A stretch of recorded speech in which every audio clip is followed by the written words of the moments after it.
It's been a big week for the Brexit negotiations in Britain.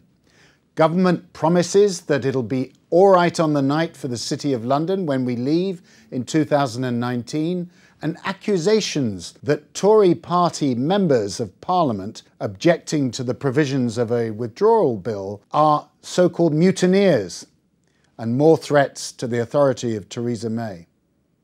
Here with me is Janan Ganesh, political commentator. Now, is this a serious revolt in the Tory party, and how much damage is being done to Mrs May's authority? It's not a fatal revolt.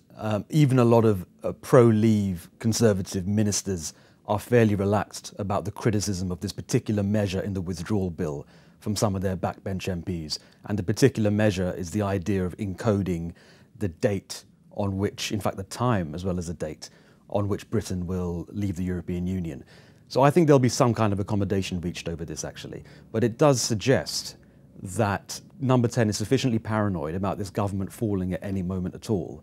And that's what, by the way, people in Brussels are saying. We can't deal with this British government because we don't know how long it's going to last. Yeah, they're worried about making concessions to a government, striking a deal with a government that then has to be revised under a new British administration the following day, conceivably. So it's a precarious situation, but I don't think the new set of mutineers that were declared this week pose an absolutely existential threat right now. I think that their grievance can be massaged away.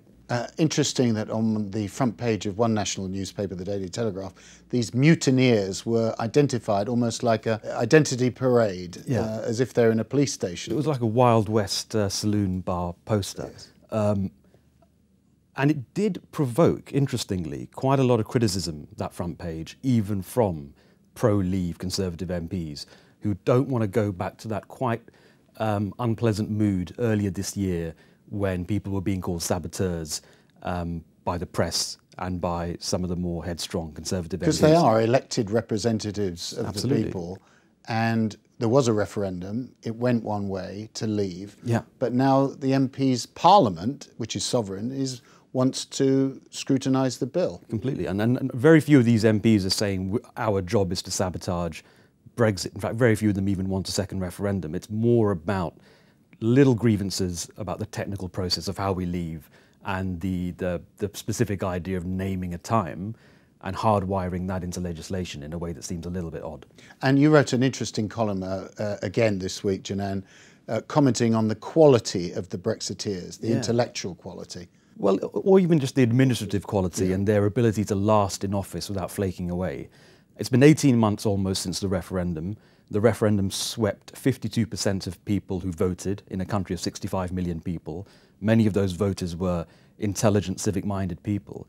And yet the top tier of Brexit politicians, I think, have proven not to reflect the underlying quality or intelligence of the people who voted for the cause. And so you've got people like Priti Patel, who lost her job last week as International Development Secretary, Boris Johnson, who has put in a heavily criticised performance as Foreign Secretary, leading the cause. And I think after 18 months, you would have expected that the Leavers would be able to muster at least one or two politicians who you could imagine as a plausible Prime Minister right now. So why hasn't Mrs May reshuffled her cabinet?